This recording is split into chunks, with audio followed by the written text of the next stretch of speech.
Hello folks, Snow Vortex, doing another, well, all I do on this channel pretty much these days, which is stream consciousness. Well, not all I do, but anyway, let's proceed before I ramble too much. So I've do my usual thing, I'm just going into this no set topic. Let's see what happens, see if I can think of something interesting to say. So I think what was on my mind recently was the concept or the word malaise. I think this is off because I've been, for the last 4 days I've just been bedbound, which I've thankfully recovered from now. I just had a really nasty cold, so I've been sort of in bed for 4 days doing nothing really apart from a bit of reading M.T. Anderson's Symphonies for the City of the Dead by Shostakovich. But in truth, actually, what I've mostly been doing is listening to music on my phone, watching podcasts, listening to podcasts, laptop, blah blah blah blah blah. And I think when you're really trapped in an environment like that where you can't really escape from well, you can escape from it actually. I mean, I'm consciously obviously making the choice in that situation to get distracted by stimulation, like whether it be audio or visual or both. But I think as human beings we are naturally drawn to distraction. We're naturally drawn to be entertained in the absence of something happening. We need to be stimulated somehow, like neurochemically and everything else. But yeah, it's been really tough like the last few days actually. So I've just been coughing my guts up and aching, really bad aching. I'm not going to moan too much about that though. But yeah, malaise. I'm sort of feeling that bit at the minute. I think it has to do somewhat with because we're going into winter now. Really, it's very dark. It's dark at like 5 o'clock in the UK actually at the minute. I mean, I do suffer from a sort of mood disorder, but it definitely becomes a bit more pronounced around this time of year. So I think it's probably natural in a sense to suffer with a sort of malaise or a sort of feeling of a sort of melancholia. And I don't know, it's sort of, I think I'm becoming more, well, I've always been, of course I'm always aware of this, but my age, I'm 35 now, and I think I'm starting to get a bit more anxious about that fact, even though essentially it's not really worth worrying about because it's like literally out of my hands, and the aging process is, you can do nothing about it. There's no power on earth that can stop that, well, at least not now anyway. But yeah, I've been sort of ruminating on that a lot. This is just going to be me. I mean, just talking off the top of my head, so tune out whenever you want. I mean, so there might be some nuggets of interest in here, but yeah, like yeah, the process of aging is interesting. You feel, certainly there's a feeling, even if it's not necessarily true, but it probably is on some level, of less novelty. You sort of, I get a feeling, I'm still only 35, so I'm just an adult, but you have the feeling that you've seen it all, experienced it all, which is false. I mean, objectively, you would have seen more than obviously like a 12-year-old or something, or a 25-year-old, and so, well, probably anyway. But then saying that, everyone's at sort of a different point in their lives, like there's 45-year-old virgins and there's 19-year-olds who've had sex, That's a fact. So, everyone has, and I guess like, this is obvious, but whatever choices you make in life, and I'm reiterating some points I've gone over before, but whatever choices or things you do in life, whatever character traits you develop in your personality, whatever choices you make leads usually to the death of something else. So if you choose to be a studious student, I don't know, or a scholar in like school and college and everything, then you may be less socially, um, fluid. You might be not as good at socialising. You might be a bit of an awkward, nerdy sort of character in school. Just using that as an analogy because it's quite one everyone can relate to, the complications of the social body of high school or whatever. Best forgotten, really. They're saying that I never really had a tough time at school. Like I had a few scrapes and shit, but I was sort of I was just a quiet, awkward kid in school who didn't get into much trouble. Got into more trouble in primary school, actually, funnily enough. Secondary school, I was alright. Go to this, why not? Might as well. Like primary school, I got into. But then saying that, at primary school, I did move. So I moved from south of England to the north, and that was for the final year of my school. So I was sort of an oddball in that sense because I was the new kid, which is fine. I adapted to it, but I did get into a few fights in primary school because. That's a long story, it's not worth getting into, but I did get into a few fights there, physical altercations. And I think you certainly do try and, I know I'm going off on a tangent, but I know that's what it's about. You certainly do go off on you do feel that you have to prove yourself on some level when you're in that sort of environment, I guess. Being a stupid boy, really. But anyway, where was I? So, completely lost my train of thought then. Where was I? So, yeah, I should jump to something else now, I think, because of... we went back to Malaise, and I think part of becoming mature is... And it's hard. That's something I'm struggling with at the minute, really, is just like...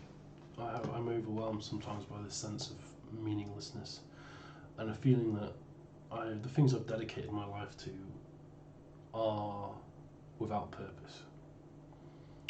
That is a real existential dread I have, certainly. Because, let's just be honest, what have I dedicated my life to, really? So, it's programming, art, and writing, really. Those are the three things I've dedicated my life to so far. That's it, pretty much. Those are my passions,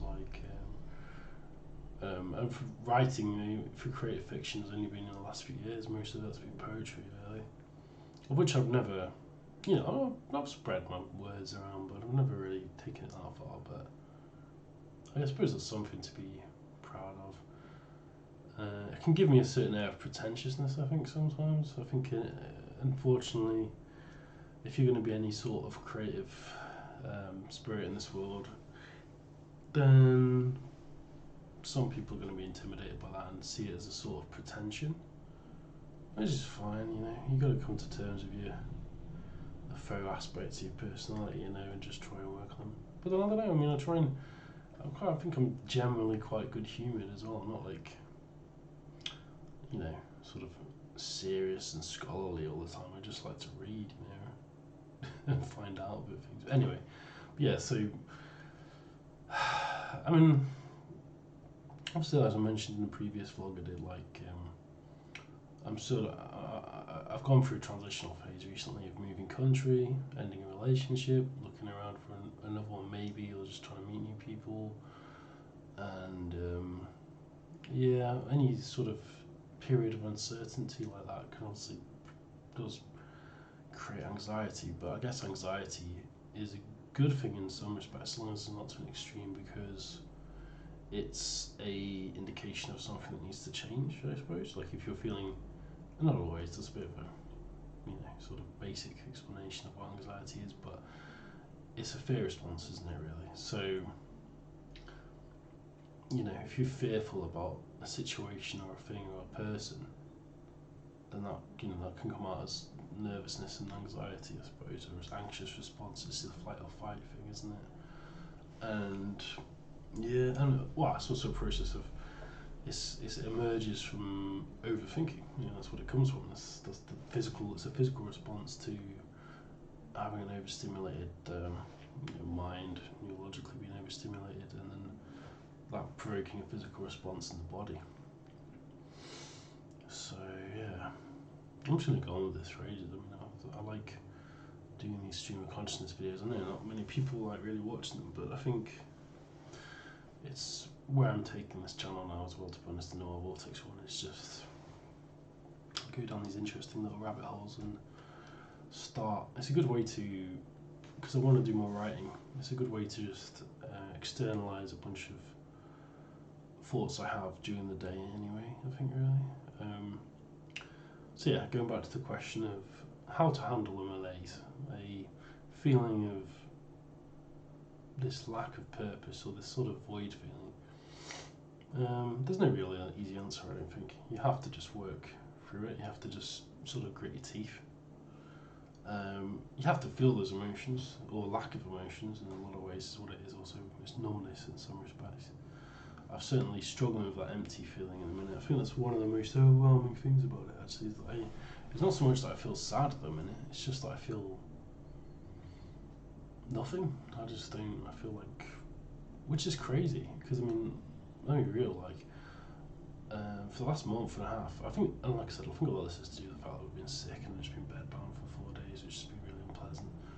So it's just a bit of angsty shit, but I'm in a really good place at the minute. I'm in a pretty nice place in central.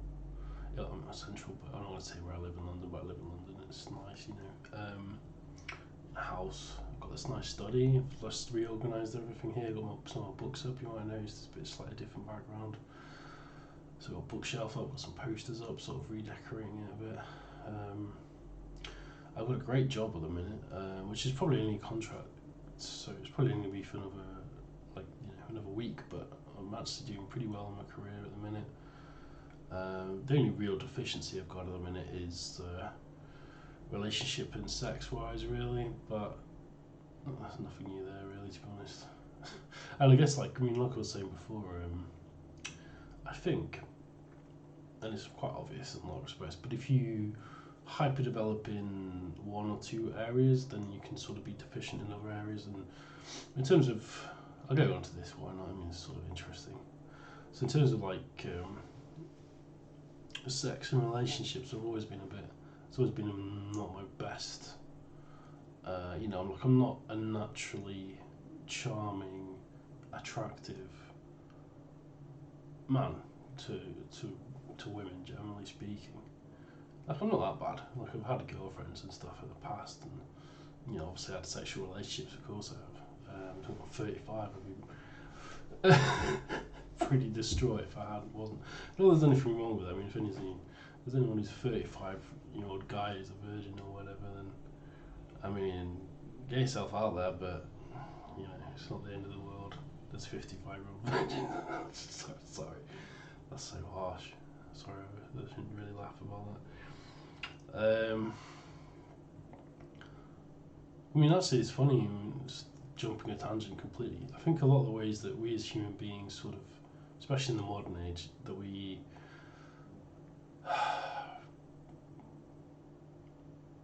make sense or translate our anxieties into humour is to laugh at other people, the suffering of others. Let's be honest. And I do this myself. Like, because I've been in bed for 4 days, right?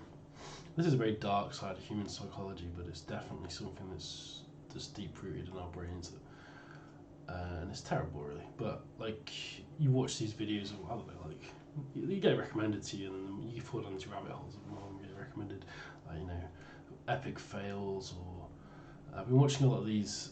I mean, to be honest, they're quite interesting because they're sort of like weird insights into extreme human psychology, but just things like with plastic surgery, where people go really far with it. So I was watching a video recently about this German woman who's basically dyed her skin all black, has enormous breasts, and I mean, without wanting to be harsh, she just looks bizarre, and I just fell down that rabbit hole of that. I was a long time subscriber to Bizarre magazine, if anyone in the UK knows that one or remembers it, which is just like a proper alternative subculture, weird gonzo mag in a lot of ways. But yeah, I mean, I've always been fascinated by that. But I mean, in a way, it's sort of cruel. There is a certain, you know, theatre of cruelty aspect to the internet, really. It's what do the 4chan people would call it, like internet hate machine, I suppose.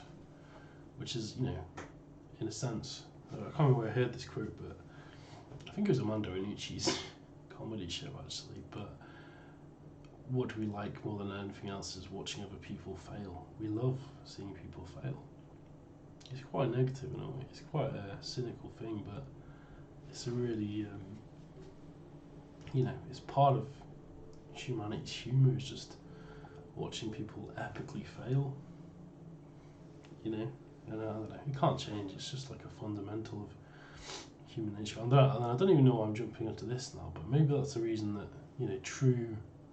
This is a very tenuous link, and I'm just thinking aloud. But maybe that's why like true communism has never sprouted and like taken roots, because, you know, say we develop a full communism, right? You're still gonna want to see other people fail. Maybe it's a terrible flaw in human nature, you know. It's sort of competitive streak we have of laughing at others, which is a power dynamic, I suppose. Making, you know, sort of, I mean, I guess Nietzsche talked about this, the sort of, what's our real, you know, what's the proper will, what's the will that people have? It's the will to power, it's the will to acquiring power, resources, and power over people and things and everything else, which you can acquire in many different ways, you know. It's not like you can just, there's different forms of power as well, I suppose. You've got political power, you know, sort of thought leader power. It's interesting, obviously, with the YouTube that we have now, because there's a different sort of power that's emerged, which is the power of the crowd, I suppose. You always, I mean, I watch a lot of streamers online. So a lot of the streamers are like, I mean, which is pretty obvious, but I like Vorsh, Shoe on Head. I watch a bit of Destiny now and again. All these sort of Twitch streamers who do like sort of online debates. I used to be a big fan of the Amazing Atheist, probably unsurprisingly, because, you know, similarly neck-beardy and a bit big. But yeah, I mean, I was always fascinated by that aspect of online culture of yeah, I mean, that was a modern phenomenon of like you can just be you know, just a normal person in the world, and you can have, if you've got, you know, if you're cognitive and you have the ability to express yourself well, then you can sort of start forming change in society, you know, which is quite interesting, I think. It's definitely one of the better aspects of YouTube and like online media, I think, in a lot of respects. And it's the thing that keeps me on YouTube, to be honest. It's not the drama, but it's more the sort of real interesting discourse, and occasionally the drama, but thankfully that's pretty lacking. I mean, there's a lot, obviously, disagreements, but on like sort of bread tube stuff I watch, it's not that bad really. It's more like interesting analysis, I suppose.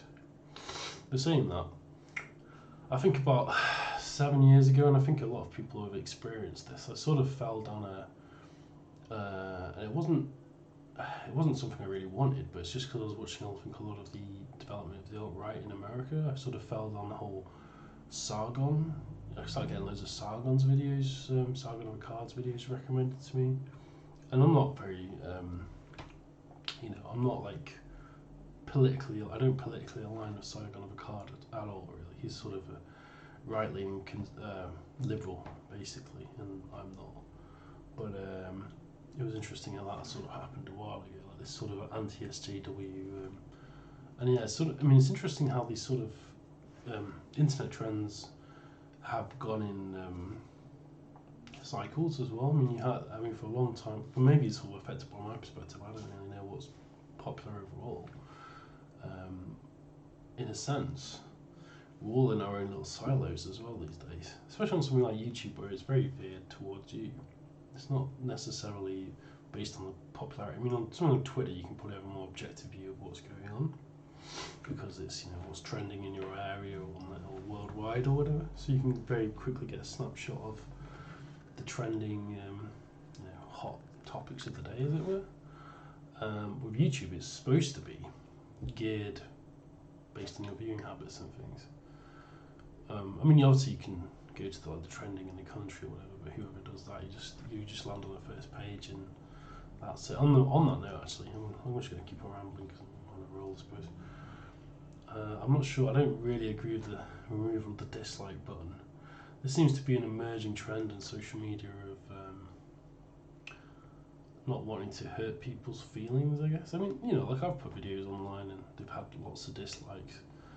You know, probably because they were a bit shit. It's not a bad thing to get some dislikes on a video.